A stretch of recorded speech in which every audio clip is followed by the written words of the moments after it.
Hello everyone, welcome two plus academy. आज इस video में जॉन मिल्टन के पार्ट सेकंड करने वाले हैं। इससे पहले की वीडियो में मैंने क्वेश्चन नंबर 1 से 15 तक कंप्लीट करवा दिया था। तो चलते हैं अपने नेक्स्ट क्वेश्चन नंबर 16 से स्टार्ट करते हैं। Milton acted as Latin secretary to Cromwell, Charles, James, none of these. Milton ने लैटिन सेक्रेटरी के रूप में काम किया था किसकी शासनकाल में? तो हमारा करेक्ट आंसर हो जाएगा ओलिवर क्रॉमवेल। मिल्टन ने ओलिवर क्रॉमवेल के शासनकाल में लैटिन सेक्रेटरी के रूप में काम किया था। आपको पता होगा कि जनवरी 1649 को चार्ल्स फर्स्ट को फांसी दी गई थी। चार्ल्स फर्स्ट को फांसी के बाद ओलिवर क्रॉमवेल ने गद्दी को संभाला था और इंग्लैंड की गद्दी पर ओलिवर क्रॉमवेल का शासनकाल चला था। तो मार्च 1649 में जॉन मिल्टन को लैटिन सेक्रेटरी के पद पर बैठा दिया गया था, जो उन्होंने 1649 से 1660 तक इस पद पर कार्य किया। तो हमारा जो करेक्ट आंसर हो जाएगा, जो मिल्टन ने लैटिन सेक्रेटरी के रूप में काम किया था ओलिवर क्रॉमवेल के शासनकाल में। आप सभी को पता है चार्ल्स फर्स्ट की फांसी के बाद पुरिटन एज आती है और उसमें मिल्टन का शासनकाल बहुत ही अच्छा रहता है। चलते हैं नेक्स्ट क्वेश्चन पर। Question number 17। Milton, thou shouldst be living at this hour, England hath need of thee. Who said these lines about Milton? इसमें कहा जा रहा है कि Milton, thou shouldst be living at this hour, Milton आपको इस समय यहाँ होना चाहिए। England had need of the, England को आपकी ज़रूरत है। ये लाइनें किसने कही थी मिल्टन के बारे में? शैली, शेक्सपियर, आर्नोल्ड या वर्ड्सवर्थ? जो 17 का राइट आंसर हो जाएगा विलियम वर्ड्सवर्थ। ये लाइनें विलियम वर्ड्सवर्थ ने कही थी मिल्टन के लिए। ध्यान रखिएगा, विलियम वर्ड्सवर्थ का एक सॉनेट है लंदन 1802, और ये जो लाइन है ये ओपनिंग लाइन है लंदन 1802 की। तो इसमें एक तरीके से वर्ड्सवर्थ जॉन मिल्टन को आह्वान कर रहे हैं कि आपको इस समय इंग्लैंड में होना चाहिए। इंग्लैंड में एक बार फिर से क्रांति की ज़रूरत थी, जैसा कि सिविल वार आपने ओलिवर क्रॉमवेल के साथ मिलकर किया था। चार्ल्स फर्स्ट को फांसी दी गई, इसके बाद पुरिटन एज आती है जिसमें मिल्टन लैटिन सेक्रेटरी के रूप में भी काम करते हैं। तो वैसी ही ज़रूरत आज फिर से इंग्लैंड को है, तो आपको इस समय यहाँ होना चाहिए था। ये लाइनें वर्ड्सवर्थ लिखते हैं लंदन 1802 में। तो चलते हैं next question number 18। They are the original man and women, not types but prototypes. If they were not set apart from ordinary humanity, they would not be Adam and Eve. Who said about Adam and Eve? T S. Eliot, Arnold, Oliver Elton, Mark Pattison. इसमें कहा जा रहा है they are the original man and women, not types but prototypes, कि वो original man and women थे, not types but prototypes. If they were not set apart, अगर वो अच्छा काम नहीं करते फ्रॉम ऑर्डिनरी ह्यूमैनिटी, की साधारण ह्यूमैनिटी के लिए, दे would not be Adam and, तो वो एडम और यू नहीं हो सकते हैं। यानी कि उन्हें साधारण लोगों से हटकर काम करना था, कुछ अच्छा वर्क करना था ताकि पूरी ह्यूमैनिटी के लिए एक एग्जाम्पल सेट किया जा सके। तो ये लाइनें एडम और यू के लिए कौन कहता है? T S. Eliot, Arnold, Oliver Elton या मार्क पैटिसन? जो 18 का राइट आंसर हो जाएगा टी.एस. एलियट। 18 का राइट आंसर टी.एस. एलियट। ये लाइनें टी.एस. एलियट ने कही थी। अब आपको बता देते हैं कि टी.एस. एलियट ने एक प्ले लिखा था कॉकटेल पार्टी लिखा था 1949 में, जिसमें ये लाइन आती है। और इसके बाद इन्होंने 1947 में एक ऐसे लिखा था मिल्टन सेकेंड, इस नाम से लिखा था मिल्टन सेकेंड 1948। तो फर्स्ट लाइन जो आती है इसकी, they are the original man and women, not types but prototypes, ये लाइन कॉकटेल पार्टी में आती है, जो कि टी.एस. एलियट का एक प्ले है 1949 में लिखा गया है। और जो सेकेंड लाइन है, they were not set apart from ordinary humanity, they would not be dumb and you, ये लाइन आती है उनके एस्से, जिस एस्से का नाम था मिल्टन सेकेंड। तो ध्यान रखिएगा, इस पर टी.एस. इलियट ने कमेंट किया है एडम और यू के बारे में। तो ये क्वेश्चन पूछा जा सकता है। चलते हैं next question. Whose style is called grand style. बहुत ही अच्छा क्वेश्चन है। कह रहे हैं कि किसकी स्टाइल को ग्रांड स्टाइल कहा जाता है? मिल्टन, शैली, वर्ड्सवर्थ, शेक्सपियर। तो हम जैसा कि अभी क्वेश्चन पढ़ने जॉन मिल्टन के बारे में, तो हमारा जो करेक्ट आंसर हो जाएगा मिल्टन। मिल्टन की स्टाइल को ग्रांड स्टाइल कहा जाता है। Next question, question number 20। Which epic of Milton is product of the reformation and the renaissance. एक मूवमेंट है रिफॉर्मेशन, रेनासा। ये जो मूवमेंट है, पूछा जा रहा है कि मिल्टन का कौन सा ऐसा इपिक था जो दोनों के बीच का प्रोडक्ट है। Paradise Lost, Paradise Regain, Samson Agonistes, none of these. हमारा 20 का जो राइट आंसर हो जाएगा, क्वेश्चन नंबर 20 का राइट आंसर पैराडाइज लॉस्ट। ध्यान रखिएगा कि मिल्टन का जो इपिक है पैराडाइज लॉस्ट, ये रेनासा और रिफॉर्मेशन के बीच की प्रोडक्ट माना जाता है, कड़ी माना जाता है।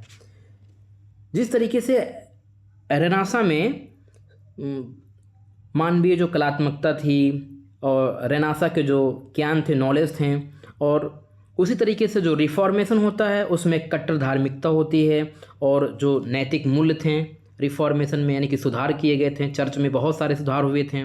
तो इन दोनों के बीच की कड़ी को प्रदर्शित करता है पैराडाइज लॉस्ट। इसलिए मिल्टन के इस प्रोडक्ट को माना जा रहा है कि रेनासा और रिफॉर्मेशन दोनों के बीच का प्रोडक्ट है। तो हमारा जो करेक्ट आंसर हो जाएगा paradise lost. Next question, question number 21। Which doctrine is found in paradise lost.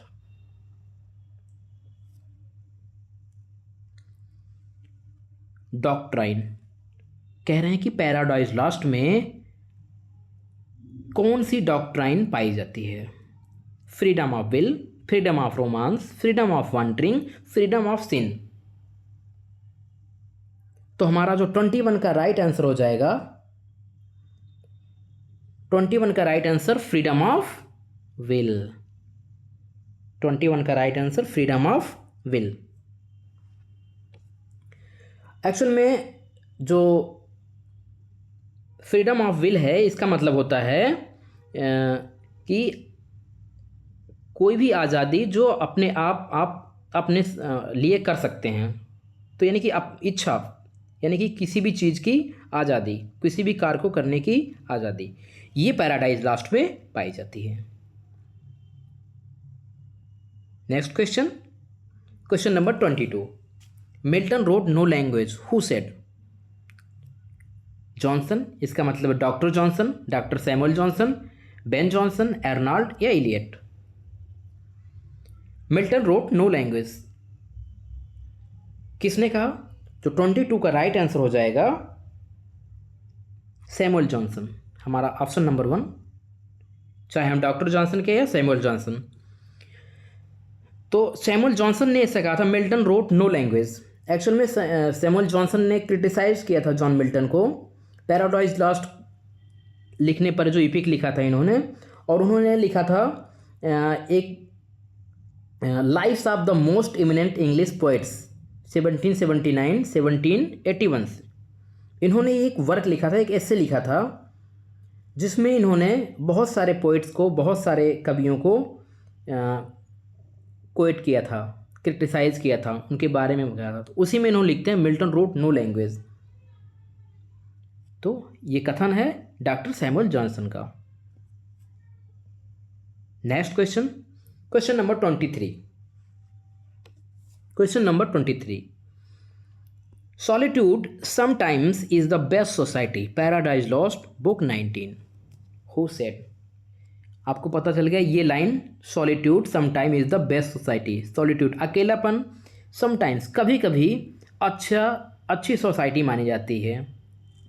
ये पैराडाइज लॉस्ट बुक 9 में कहा गया। किसने कहा है? सैली, शेक्सपियर, वर्ड्सवर्थ, मिल्टन।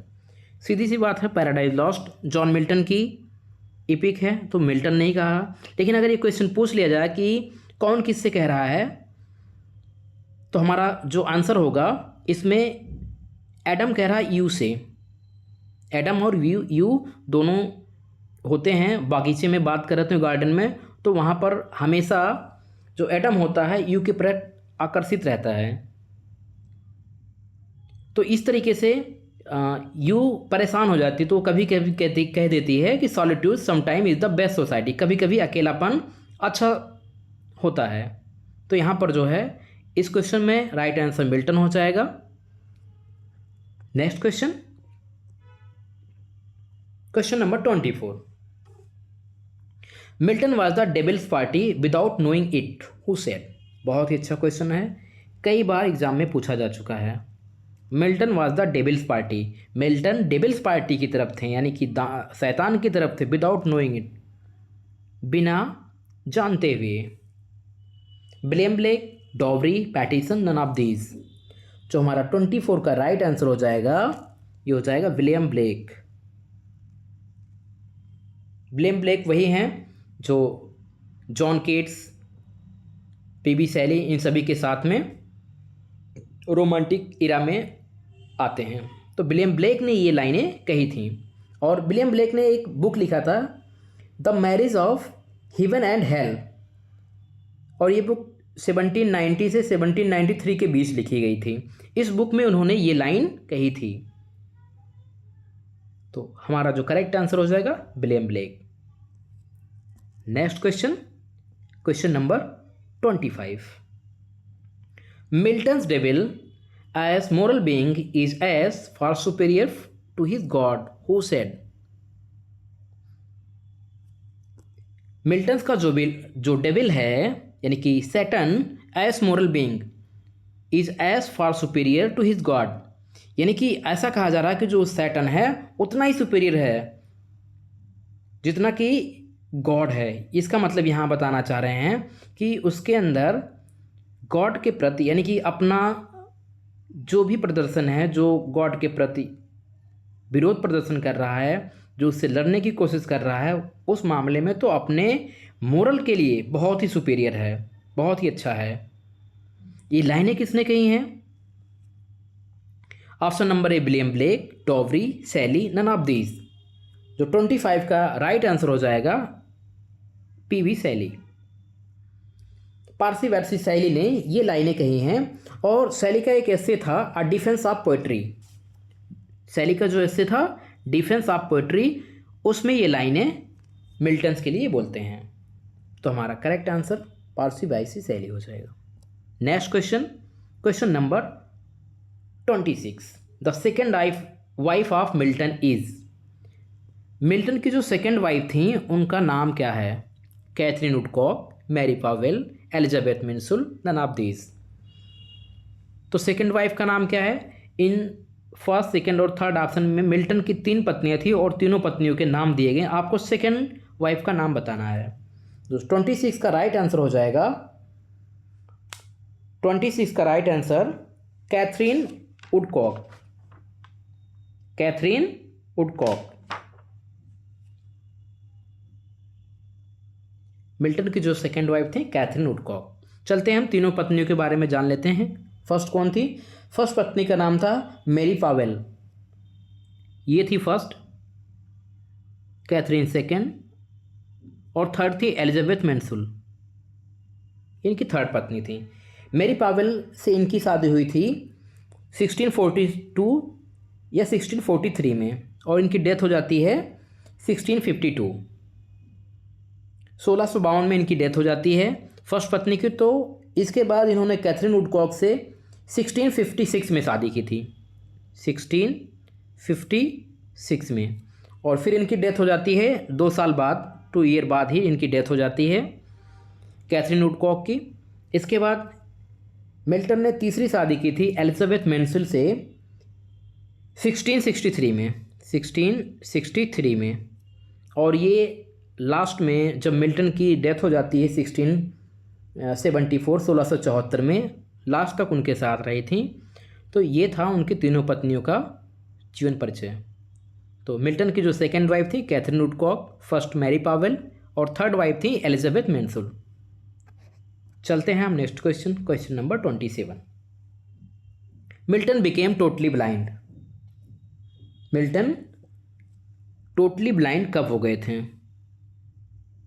1650, 1651, 1652, 1653। तो 27 का राइट आंसर हो जाएगा 1652। 1652 में मिल्टन पूरी तरीके से ब्लाइंड हो जाते हैं और एज थी 44 एज, 44 साल की जो एज थी, 44 ईयर की एज में पूछा जाता क्वेश्चन मिल्टन किस एज में ब्लाइंड हुए थे टोटली, तो 44 ईयर एज। एक्चुअल में इनकी जो डेट ऑफ बर्थ है 1608 है, तो 52 यानी कि 8 साल निकाल देंगे तो 44 ईयर बचेगा। तो 44 साल की एज में इनकी डेथ टोटली ब्लाइंड हो जाते हैं और 1674 में इनकी डेथ होती है। तो डेट याद रखिएगा, क्वेश्चन पूछे जाते हैं। चलते हैं हम नेक्स्ट क्वेश्चन, क्वेश्चन नंबर 28।